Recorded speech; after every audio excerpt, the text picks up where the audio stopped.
കോഴിക്കോട് കക്കയത്ത് കാട്ടുപോത്തിന്റെ ആക്രമണത്തിൽ കൊല്ലപ്പെട്ട എബ്രഹാമിന്റെ ഇൻക്വസ്റ്റും പോസ്റ്റ്മോർട്ടവും വൈകുന്നു. കാട്ടുപോത്തിനെ വെടിവെച്ചു കൊല്ലുന്നതിൽ ഉൾപ്പെടെ തീരുമാനമാകാതെ ഇൻക്വസ്റ്റുമായി സഹകരിക്കേണ്ടെന്ന നിലപാടിലാണ് കുടുംബവും സമരസമിതിയും. കളക്ടറുമായി നടത്തിയ രണ്ടാംവട്ട ചർച്ചയും പരാജയപ്പെട്ടു. മൃതദേഹവുമായുള്ള സമരത്തോട് യോജിപ്പില്ലെന്ന് എബ്രഹാമിന്റെ സഹോദരൻ ജോണി റിപ്പോർട്ടറിനോട് പറഞ്ഞു. ഇൻക്വസ്റ്റ് നടപടികൾക്കായി രാവിലെ തന്നെ Koorachundu police Kozhikode medical college മോർച്ചറിയിലെത്തി. എന്നാൽ മോർച്ചറിയിലെത്താതെ കുടുംബാംഗങ്ങളും സമരസമിതി പ്രവർത്തകരും കളക്ടറേറ്റിലെത്തി. ആവശ്യങ്ങൾ കളക്ടറെ അറിയിച്ചു. ഞങ്ങളുടെ ഡിമാൻഡുകൾ അംഗീകരിക്കണം. ഫസ്റ്റായിട്ട് കാട്ടുപോത്തിനെ വെടിവെച്ച് കൊല്ലുക, പിന്നെ മക്കൾക്ക് ആർക്കെങ്കിലും ജോലി, പിന്നെ നഷ്ടപരിഹാര തുക എത്രയാണെങ്കിൽ അത്. കുടുംബം ഉന്നയിച്ച ആവശ്യങ്ങളൊന്നും ആദ്യ ചർച്ചയിൽ കളക്ടർ അംഗീകരിച്ചില്ല.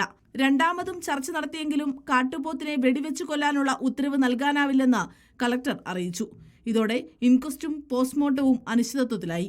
ഏറ്റവും പ്രതീക്ഷയില്ലാത്ത ഒരു നിരാശാജനകമായ മറുപടിയാണ് ജില്ലാ ഭരണകൂടം ലഭിച്ചിരിക്കുന്നത്. അതിൽ ഞങ്ങൾ ശക്തമായി പ്രതിഷേധിക്കുന്നു.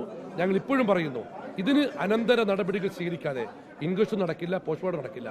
ആവശ്യങ്ങൾ രേഖാമൂലം എഴുതി കുടുംബം കളക്ടർക്ക് കൈമാറി. DFOയെയും പെരുവണ്ണാമുഴി റേഞ്ച് ഓഫീസറെയും പിരിച്ചുവിട്ട് മനഃപൂർവ്വമായ നരഹത്യക്ക് കേസെടുക്കണമെന്ന ആവശ്യവും കുടുംബം ഉന്നയിച്ചു. റിപ്പോർട്ടർ, കോഴിക്കോട്.